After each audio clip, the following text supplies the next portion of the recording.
Graça e paz, meus queridos irmãos e irmãs em Cristo Jesus, sejam muito bem-vindos ao canal Mensagem de hoje. Eu espero que vocês estejam todos bem.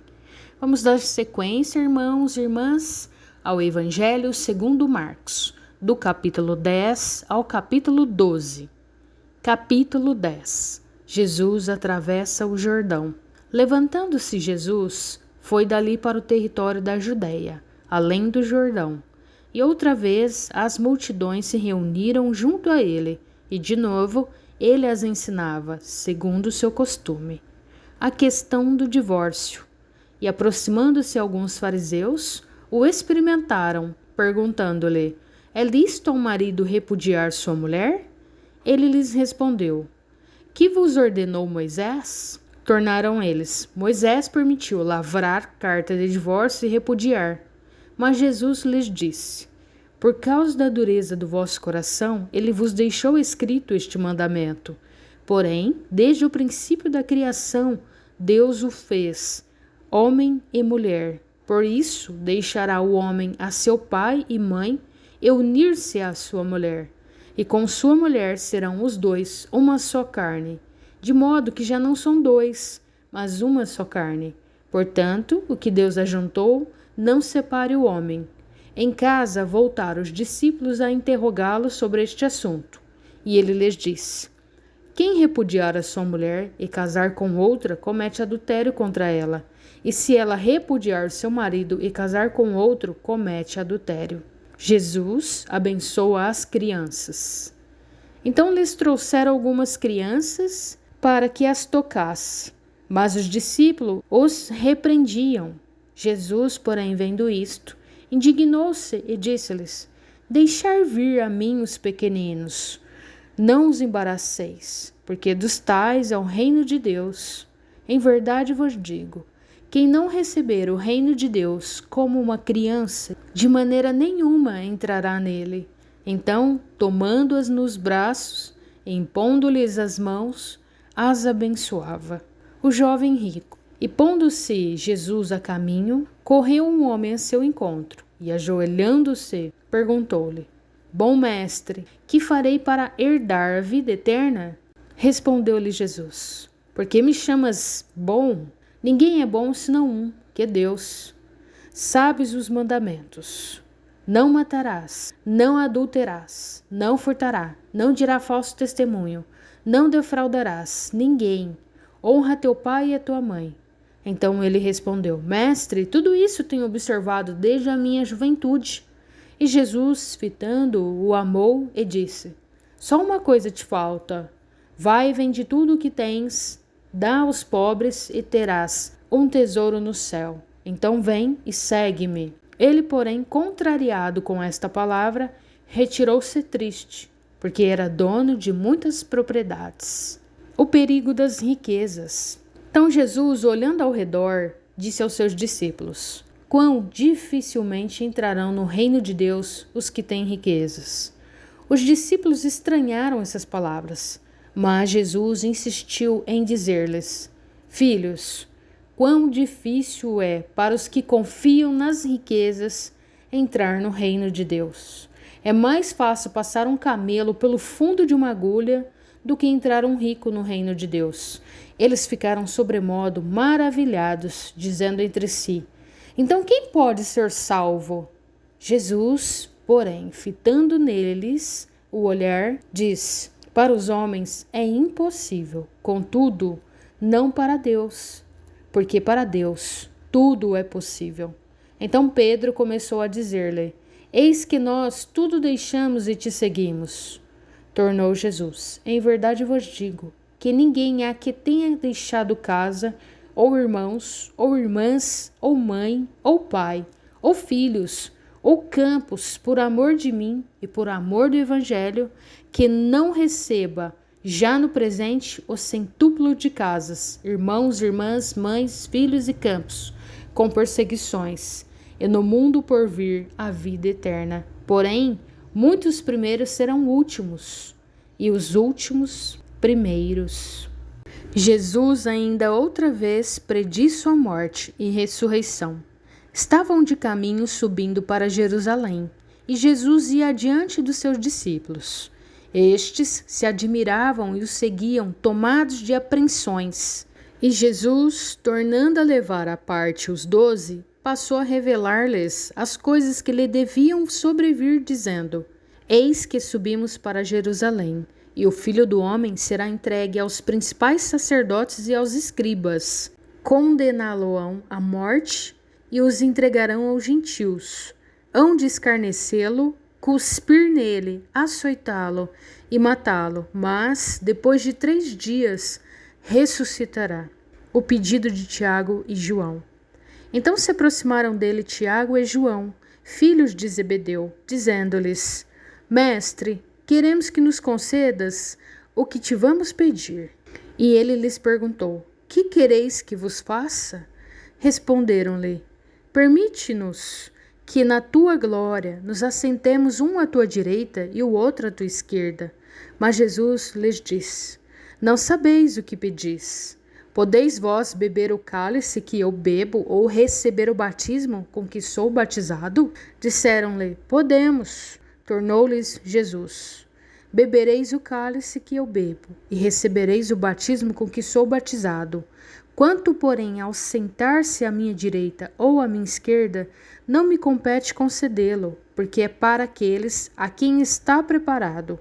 Ouvindo isto, indignaram-se os 10 contra Tiago e João. Mas Jesus, chamando-os para junto de si, disse-lhe: Sabeis que os que são considerados governadores dos povos têm-nos sobre seu domínio, e sobre eles os seus maiorais exercem autoridade. Mas entre vós não é assim. Pelo contrário, quem quiser tornar-se grande entre vós, será esse o que vos sirva. E quem quiser ser o primeiro entre vós, será servo de todos. Pois o próprio Filho do Homem não veio para ser servido, mas para servir e dar a sua vida em resgate por muitos. A cura do cego de Jericó. E foram para Jericó. Quando ele saía de Jericó, juntamente com os discípulos e numerosa multidão, Bartimeu, cego, mendigo, filho de Timeu, estava assentado à beira do caminho. E ouvindo que era Jesus, o Nazareno, pôs-se a clamar: Jesus, filho de Davi, tem compaixão de mim. E muitos o repreendiam para que se calasse. Mas ele cada vez gritava mais: Filho de Davi, tem misericórdia de mim. Parou Jesus e disse: Chamai-o. Chamaram então o cego, dizendo-lhe: Tem bom ânimo, levanta-te, ele te chama. Lançando de si a capa, levantou-se de um salto e foi ter com Jesus. Perguntou-lhe Jesus: Que queres que eu te faça? Respondeu o cego: Mestre, que eu torne a ver. Então Jesus lhe disse: Vai, a tua fé te salvou. E imediatamente tornou a ver e seguia Jesus estrada fora. Capítulo 11. A entrada triunfal de Jesus em Jerusalém. Quando se aproximavam de Jerusalém, de Betfagé e Betânia, junto ao Monte das Oliveiras, enviou Jesus 2 dos seus discípulos e disse-lhes: Ide à aldeia que aí está diante de vós, e logo ao entrar achareis preso um jumentinho, o qual ainda ninguém montou. Desprendei-o e trazei-o. Se alguém vos perguntar: Por que fazeis isso? Respondei: O Senhor precisa dele, e logo o mandará de volta para aqui. Então foram e acharam o jumentinho preso, junto ao portão, do lado de fora, na rua, e o desprenderam. Alguns dos que estavam ali reclamaram: Que fazeis soltando o jumentinho? Eles, porém, responderam conforme as instruções de Jesus. Então os deixaram ir. Levaram o jumentinho, sobre o qual puseram as suas vestes, e Jesus o montou. E muitos estendiam as suas vestes no caminho, e outros, ramos que haviam cortado dos campos. Tanto os que iam adiante dele, como os que vinham depois, clamavam: Hosana! Bendito o que vem em nome do Senhor. Bendito o reino que vem, o reino de Davi, nosso pai. Hosana nas maiores alturas. E quando entrou em Jerusalém, no templo, tendo observado tudo, como se fosse já tarde, saiu para Betânia com os 12. A figueira sem fruto. No dia seguinte, quando saíram de Betânia, teve fome. E vendo de longe uma figueira com folhas, foi ver se nela porventura acharia alguma coisa. Aproximando-se dela, nada achou, senão folhas, porque não era o tempo de figo. Então lhe disse Jesus: Nunca jamais coma alguém fruto de ti. E seus discípulos ouviram isto. A purificação do templo. E foram para Jerusalém. Entrando ele no templo, passou a expulsar os que ali vendiam e compravam. Derribou as mesas dos cambistas e as cadeiras dos que vendiam pombas. Não permitia que alguém conduzisse qualquer utensílio pelo templo. Também os ensinava e dizia: Não está escrito: a minha casa será chamada de casa de oração para todas as nações? Vós, porém, a tendes transformado em covil de salteadores. E os principais sacerdotes e escribas ouviam estas coisas e procuravam um modo de lhe tirar a vida, pois o temiam, porque toda a multidão se maravilhava de sua doutrina. Em vindo a tarde, saíram da cidade. O poder da fé. E passando eles pela manhã, viram que a figueira secara desde a raiz. Então Pedro, lembrando-se, falou: Mestre, eis que a figueira que amaldiçoaste secou.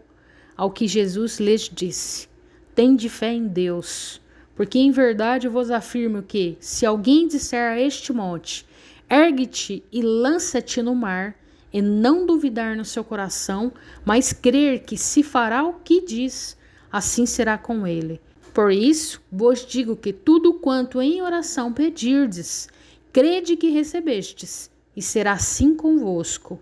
E quando estiverdes orando, se tendes alguma coisa contra alguém, perdoai, para que o vosso Pai Celestial vos perdoe as vossas ofensas. Mas se não perdoardes, também vosso Pai Celestial não vos perdoará as vossas ofensas. A autoridade de Jesus e o batismo de João. Então regressaram para Jerusalém, e andando ele pelo templo, vieram ao seu encontro os principais sacerdotes, os escribas e os anciãos, e lhe perguntaram: Com que autoridade faze estas coisas? Ou quem te deu tal autoridade para as fazeres? Jesus lhes respondeu: Eu vos farei uma pergunta. Respondei-me, e eu vos direi com que autoridade faço estas coisas. O batismo de João era do céu ou dos homens? Respondei. E eles discorriam entre si. Se dissermos do céu, dirá: Então por que não acreditastes nele? Se, porém, dissermos dos homens, é de temer o povo, porque todos consideravam a João como profeta. Então responderam a Jesus: Não sabemos. E Jesus, por sua vez, lhes disse: Nem eu tampouco vos digo com que autoridade faço estas coisas. Capítulo 12. A parábola dos lavradores maus. Depois entrou Jesus a falar-lhes por parábola. Um homem plantou uma vinha, cercou-a de uma sebe, construiu um lagar, edificou uma torre, arrendou-a a uns lavradores e ausentou-se do país. No tempo da colheita, enviou um servo aos lavradores para que recebesse deles dos frutos da vinha. Eles, porém, o agarraram, espancaram e o despacharam vazio. De novo, lhes enviou outro servo, e eles o esbordoaram na cabeça e o insultaram. Ainda outro lhes mandou, e a este mataram.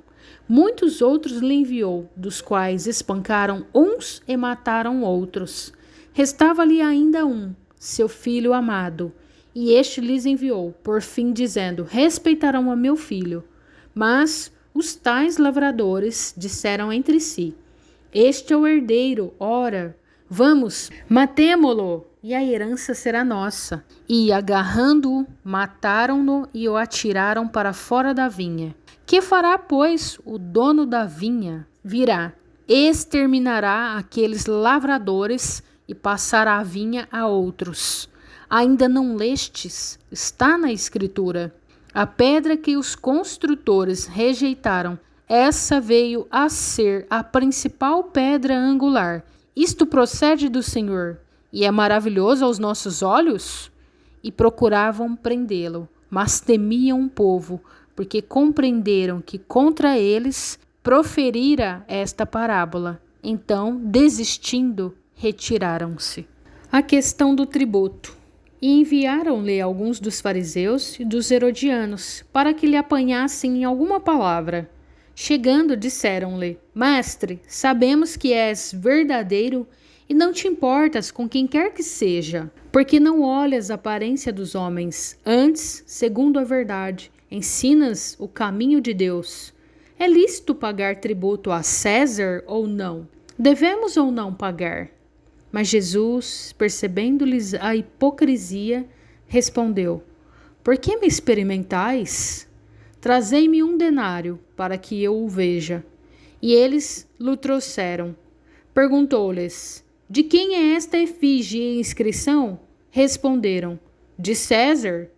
Disse-lhe então Jesus: Dai a César o que é de César, e a Deus o que é de Deus. E muitos se admiraram dele. Os saduceus e a ressurreição. Então os saduceus, que dizem não haver ressurreição, aproximaram-se dele e lhe perguntaram, dizendo: Mestre, Moisés nos deixou escrito que se morrer o irmão de alguém e deixar mulher sem filhos, seu irmão a tome como esposa e suscite descendência a seu irmão. Ora, havia 7 irmãos, o primeiro casou e morreu sem deixar descendência. O segundo despojou a viúva e morreu, também sem deixar descendência, e o terceiro da mesma forma. E assim, os 7 não deixaram descendência. Por fim, depois de todos, morreu também a mulher. Na ressurreição, quando eles ressuscitarem, de qual deles será ela a esposa? Porque os 7 a despojaram? Respondeu-lhe Jesus: Não provém o vosso erro de não conhecerdes as Escrituras nem o poder de Deus? Pois quando ressuscitarem de entre os mortos, nem casarão, nem se darão em casamento, porém são como os anjos nos céus. Quanto à ressurreição dos mortos, não tendes lido no livro de Moisés, no trecho referente à sarça, como Deus lhe falou? Eu sou o Deus de Abraão, o Deus de Isaque e o Deus de Jacó? Ora, ele não é Deus de mortos, e sim de vivos. Laboreais em grande erro o grande mandamento. Chegando um dos escribas, tendo ouvido a discussão entre eles, vendo como Jesus lhes houvera respondido bem, perguntou-lhe: Qual é o principal de todos os mandamentos? Respondeu Jesus: O principal é: Ouve, ó Israel, o Senhor nosso Deus é o único Senhor. Amará, pois, o Senhor teu Deus de todo o teu coração, de toda a tua alma, de todo o teu entendimento e de toda a tua força. O segundo é: amarás o teu próximo como a ti mesmo. Não há outro mandamento maior do que estes. Disse-lhe o escriba: Muito bem, mestre, e com verdade disseste que ele é o único, e não há outro senão ele, e que amar a Deus de todo o coração e de todo o entendimento e de toda a força e amar ao próximo como a si mesmo, excede a todos os holocaustos e sacrifícios. Vendo Jesus que ele havia respondido sabiamente, declarou-lhe: Não estás longe do reino de Deus. E já ninguém mais ousava interrogá-lo.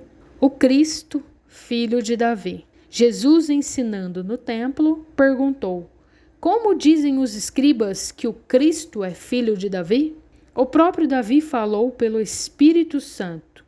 Disse o Senhor ao meu Senhor: Assenta-te à minha direita até que eu ponha os teus inimigos debaixo dos teus pés. O mesmo Davi chama-lhe Senhor. Como, pois, é ele seu filho? E a grande multidão o ouvia com prazer.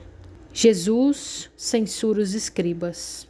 E ao ensinar, dizia ele: Guardai-vos dos escribas, que gostam de andar com vestes talares e das saudações nas praças, e das primeiras cadeiras nas sinagogas e dos primeiros lugares nos banquetes, os quais devoram as casas das viúvas e, para o justificar, fazem longas orações.